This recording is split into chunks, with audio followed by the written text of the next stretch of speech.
बिस्मिल्लाहिर्रहमानिर्रहीम। अस्सलाम वालेकुम डियर स्टूडेंट्स। आज जो हमारा टॉपिक है जिसको हमने डिस्कस करना है वो कॉम्पटन इफ़ेक्ट है। कॉम्पटन इफ़ेक्ट को डिस्कस करने से पहले थोड़ा सा बैकग्राउंड देख लेते हैं कि आपके पास बेसिकली जो क्लासिकल थ्योरी है फ़िज़िक्स की, उसके मुताबिक ये कहा जाता है कि जो आपस इलेक्ट्रोमैग्नेटिक वेव्स होती हैं, तो जब वो किसी पैटर्न से मूव करती हैं या जब वो उनकी प्रोडक्शन हो रही होती है किसी सोर्स से, तो उनका जो वेव लेंथ है या उनकी जो हम कह सकते हैं फ्रिक्वेंसी है, वो चेंज नहीं होती है। वो फ्रिक्वेंसी उनकी वही रहती है, जो कि आपने पिछले वाले टॉपिक में जो आपने सबसे पहला टॉपिक पढ़ा था उसके मुताबिक यही देखा था हमने फोटो इलेक्ट्रिक इफेक्ट के अंदर भी, जो स्टीफन हमने ला पढ़ा उसके मुताबिक भी यही था कि आपके पास जो वेव्स हैं वो अपनी फ्रिक्वेंसी को या आप डिफरेंट टेम्परेचर्स पे जब उनको किसी सोर्स से या किसी भी आप ब्लैक बॉडी से पास करते हैं, किसी से भी पास करते हैं, वो जब बाहर आती हैं तो उनका जो पैटर्न है वो चेंज अगर हो भी रहा है तो उनकी वेव लेंथ में फ़र्क नहीं पड़ता, उनकी फ्रिक्वेंसी जो है वो वही रहती है। लेकिन ऐसा जो कॉन्सेप्ट है वो कॉम्पटन वो जो क्लासिकल थ्योरी है उसको एक्सप्लेन नहीं कर सकी कि आपके पास जब लाइट किसी सोर्स को चेंज करती है तो उस चेंज के मुताबिक ये कहा जाता है कि आपके पास टोटली उनका जो पैटर्न है वो चेंज हो जाता है। पैटर्न तो चेंज होगा, उसके साथ साथ उनकी फ्रिक्वेंसी चेंज हो जाती है, उनकी स्पीड चेंज हो जाती है, उनकी देखा जाए तो आपके पास एंगल ऑफ डेविएशन वो चेंज हो जाता है।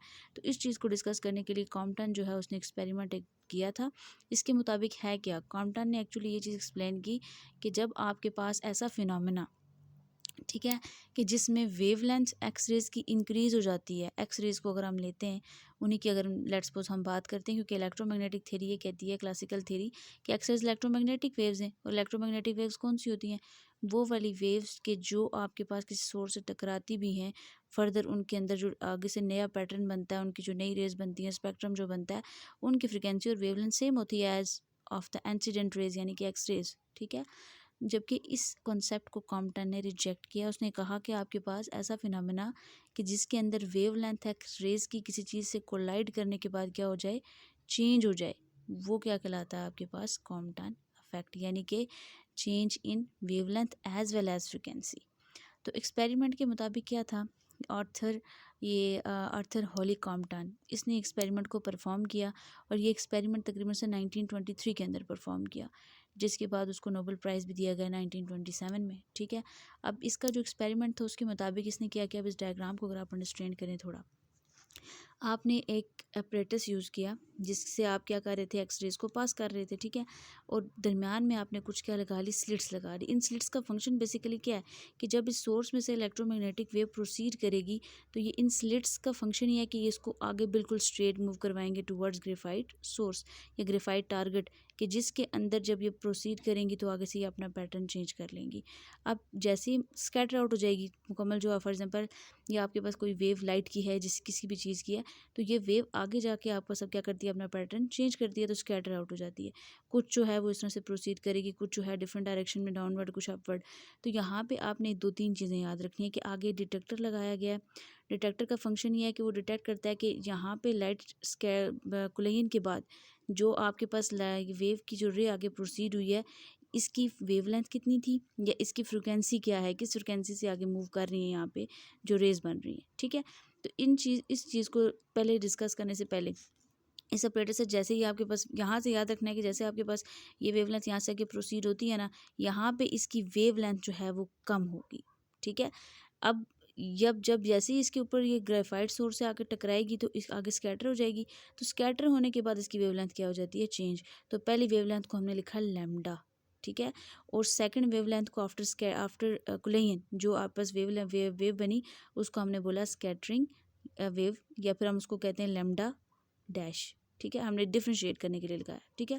इन स्लिट्स का फंक्शन सिर्फ ये है कि यहाँ पे जो रे प्रोड्यूस हो रही है या जो एक्सरे यहाँ से यहाँ पे सोर्स से प्रोवाइड हो रही है, तो ये बिल्कुल स्ट्रेट आगे मूव करे, ठीक है।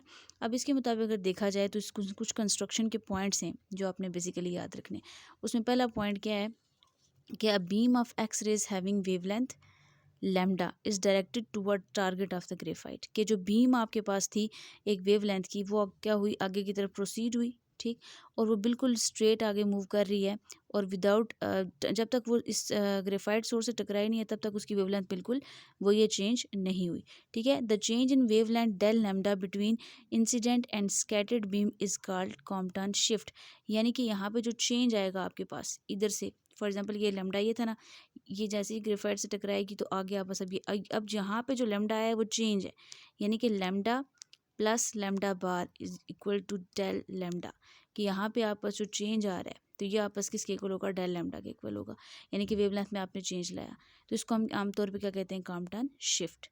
ठीक है, कहते scattered beam have wavelength lambda is directed towards target and slightly longer than incident beam. कहते हैं जो स्कैटर्ड बीम होगी, स्कैटर्ड होने के बाद वो आप बीम जो बनेगी वो थोड़ी सी क्या होगी, लार्जर होगी, लॉन्गर होगी वहाँ पे, क्योंकि उसका जो वेव है वो ज़्यादा आगे प्रोसीड करेगी। अब डायग्राम के अंदर तो वो चीज़ थी शो नहीं की, लेकिन इतना याद रखना है कि आपके पास ग्रेफाइट के साथ टकराने के बाद जो वेव होती है वो ज़्यादा प्रोसीड होती है आगे। ठीक है, तो क्योंकि उसकी स्पीड जो है वो क्या हो जाती है, बढ़ इन्हेंस हो जाती है।